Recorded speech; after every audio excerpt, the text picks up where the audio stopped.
Beginner से beginner बंदा अगर है और इंटरमीडिएट बंदा भी अगर है जिसको ट्रेडिंग करते हुए 6-8 महीने हो गया है और जो अभी अभी नया नया ट्रेडिंग स्टार्ट किया है 1 महीने 2 महीने, उसके लिए भी ये स्ट्रैटेजी बेस्ट होगा, क्योंकि इस स्ट्रैटेजी में उतना कुछ नहीं होता, बस 3 कैंडल पकड़ना होता है, इतने में ही हो जाता है।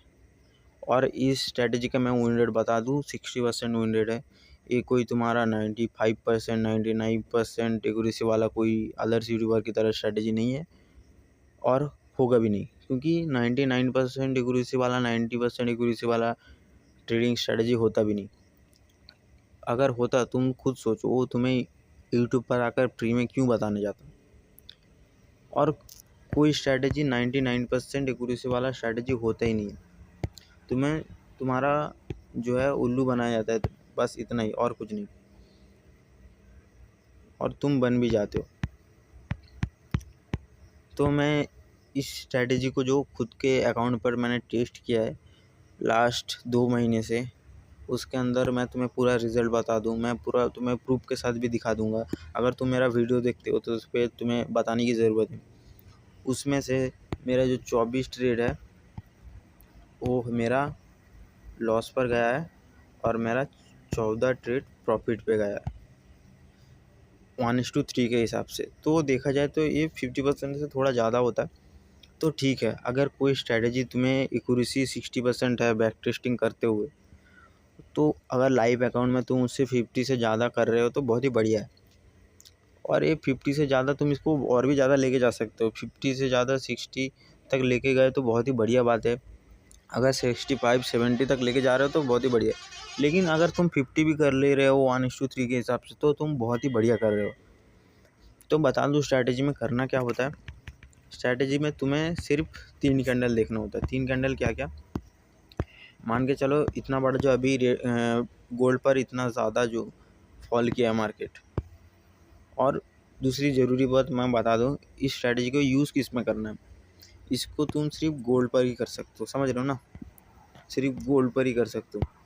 तुम इसको ना क्रिप्टो में करोगे, ना कोई अदर्स फॉरेक्स वियर में करोगे, सिर्फ गोल्ड पर, क्योंकि गोल्ड में बहुत बढ़िया काम करता है। और तुम्हारा जो टाइम फ्रेम रहेगा वो 1 आवर का टाइम फ्रेम रहेगा। तुम्हें मैं बता दूँ, वो जो है 1 आवर का टाइम फ्रेम रहेगा। 1 आवर के टाइम फ्रेम में तुम जो है इस ट्रेड को करोगे, क्योंकि अगर तुम लोअर टाइम फ्रेम में करते हो थोड़ा एक्यूरेसी थोड़ा घट जाती है, उधर थोड़ा कह सकते हो तुम नॉइज़ ज़्यादा होता है, इसीलिए ट्रेड वगैरह ज़्यादा मिल जाती है। क्योंकि फॉरेक्स मार्केट 24/7 लाइव रहता है। तुम दिन के अंदर कितने कैंडल देख लोगे, उससे बढ़िया है कि 1 आवर कैंडल पे शिफ्ट हो जाओ। 24 ही कैंडल देखना होता है 24 घंटे के अंदर, 24 कैंडल तुम आराम से फॉलो कर सकते हो। तो बता दो स्ट्रैटेजी क्या है। तुम यहाँ पर देख सकते हो क्लियरली कितना ज़्यादा फॉल किया मार्केट। बस इसी फॉल के अंदर जो 1 नंबर 2 नंबर 3 नंबर कैंडल है ना, 3 back to back red candle बना, तीसरा कैंडल जिधर ही एंड होता है, अगर वो रेड कैंडल एंड हुआ तो वहीं पर एंट्री ले लेना है। बस यहाँ पर कहीं पर तुम एंट्री लोगे, इस कैंडल के क्लोज पे यहाँ कहीं पे एंट्री लोगे, और स्टॉप लॉस ये कैंडल का ऊपर रहेगा। थोड़ा ऊपर भी रख सकते हो, अगर बहुत ज़्यादा छोटा कैंडल बन रहा है इसी कैंडल की तरह, तो थोड़ा ऊपर यहाँ कहीं पे तुम अपना स्टॉप लॉस लगा सकते हो।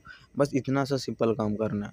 बस इतना सा अगर सिंपल सा काम करते हो 1:3, और अपना रिस्क रिवॉर्ड पर जो है अपना बने रहना है। 1:3 के हिसाब से चलना है, 1:3 के हिसाब से चलना है। अगर तुम $10 का लॉस ले रहे हो तो $30 का प्रॉफिट करोगे। बस इसको मत छोड़ना।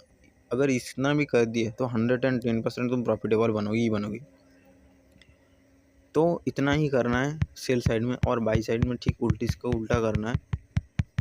मैं तुम्हें बाई साइड का भी दिखा दे रहा हूँ। बाई साइड में जो है तुम्हें मान के चलो इतना बड़ा जो अगर कैंडल बना, यहाँ पर तुम देख सकते हो, मैं जो बात कर रहा था ना, थोड़ा बड़ा स्टॉप लॉस रखो बस इसके लिए।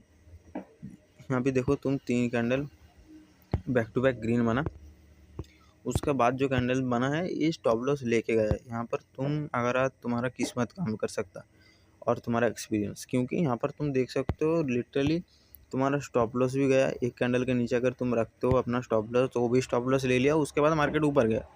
अगर तुम्हारे स्ट्रैटेजी को लेकर थोड़ा एक्सपीरियंस बहुत पहले से है, तो फिर तुम यहाँ पर अपना टारगेट हिट करा सकते हो। लेकिन जो भी है यहाँ पर तुम कह सकते हो 50-50 चांस है।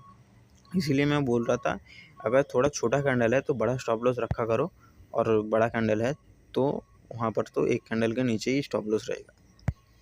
तो दूसरी बात क्या फॉलो करना है तुम लोगों को, ये जो स्ट्रैटेजी है, अगर कोई बहुत बड़ा कैंडल बन जाता है, लेकिन मान के चलो ऐसा कोई कैंडल बन गया, मान के चलो एक जो रेड कैंडल देख रहे हो, इतना बड़ा रेड कैंडल बन गया, या फिर ए वाला जो रेड कैंडल बन गया, ए वाला रेड कैंडल बन गया, इतना बड़ा रेड कैंडल बन गया, या फिर इतना बड़ा रेड कैंडल बन गया, तो तब एंट्री नहीं लेना। इतना बड़ा रेड कैंडल बन गया, एक कैंडल 50 पिप्स का एक कैंडल, तो इससे होता क्या है, इससे मार्केट में जो है वॉल्यूम पूरा घट जाता है। और इतना बड़ा कैंडल में अगर एंट्री ले लिए ना, इतना बड़ा 1:3 के हिसाब से मार्केट को मूव भी करना पड़ेगा, तब मूव मार्केट नहीं करेगा, क्योंकि इतना बड़ा कैंडल यूजुअली नहीं बनता। इतना बड़ा कैंडल तुम हर टाइम देखोगे 10 बार से 8 बार जो है न्यूज़ के कारण या फिर कुछ इवेंट वगैरह रहता है तभी आता है।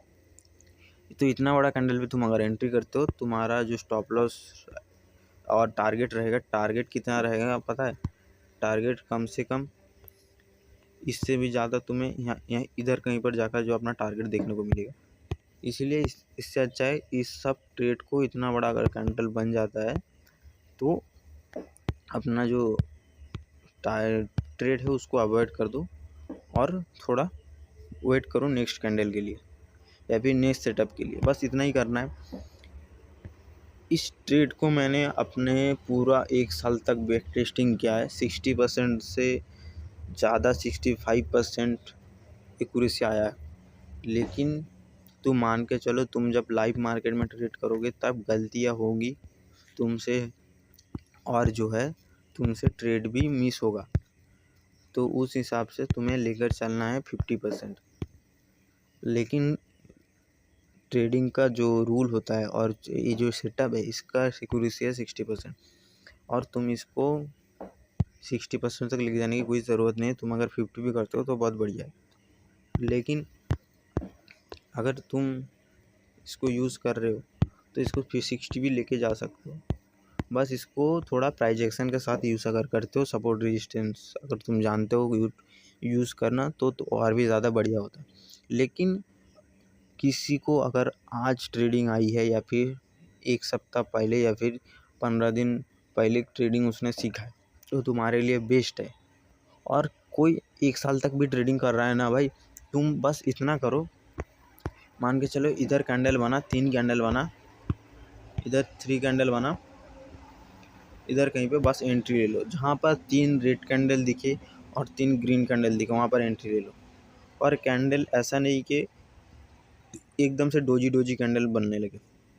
मतलब मैं तुम्हें दिखा देता हूँ, एकदम से डोजी अगर कैंडल बनने लगे ना, तब वहाँ पर एंट्री मत लेना। अगर 3 कैंडल एकदम से डोजी बन रही है, या फिर 2 से ज़्यादा कैंडल डोजी बन रही है, मतलब ऐसे मौके पे मत लेना, ठीक है ना। ऐसे मौके पे एंट्री मत लेना। मतलब एक ए पहला, सेकंड, थर्ड, अगर तुम ए कैंडल ए वाला नहीं, 3 कैंडल देख रहे हो, 3 में से अगर 2 डोजी बन गई, मतलब कैंडल में वॉल्यूम बहुत कम है, तो एंट्री मत कर लेना। इतना कम वॉल्यूम में भी मार्केट्स में जो है टीपी का वॉल्यूम नहीं होता, तो उसमें अपना टीपी आने में बहुत टाइम लग जाता है। वो सब ट्रेड को अवॉइड करके चलना है। ये सब ट्रेड को अगर दोनों कैंडल ठीक बनती है, मतलब मान के चलो ये 2 कैंडल ठीक बनी और लास्ट का कैंडल डोजी बना दिया, तो फिर तुम ट्रेड ले सकते हो। मतलब ए वाला सीन अगर बन जाता है, ए वाला सीन अगर बनता है, तो फिर ठीक है, तुम यहाँ पर एंट्री कर सकते हो। लेकिन अगर ए वाला कैंडल भी अगर डोजी बन गया, तो फिर तुम एंट्री वहाँ पर नहीं कर सकते। तो आई होप ये सेल साइड में भी अप्लाई होगा, तुम लोगों को बहुत ही बढ़िया लगा होगा। अब मेरा पर्सनल स्ट्रैटेजी, ये स्ट्रैटेजी मैं खुद यूज़ कर रहा हूँ, तो तुम लोग यूज़ करके देखो कैसे रिजल्ट मिल रहा है। लेकिन इसको फॉरेक्स वगैरह में ट्राई मत करना, अदर्स वेयर पे, सिर्फ गोल्ड पर ही करना।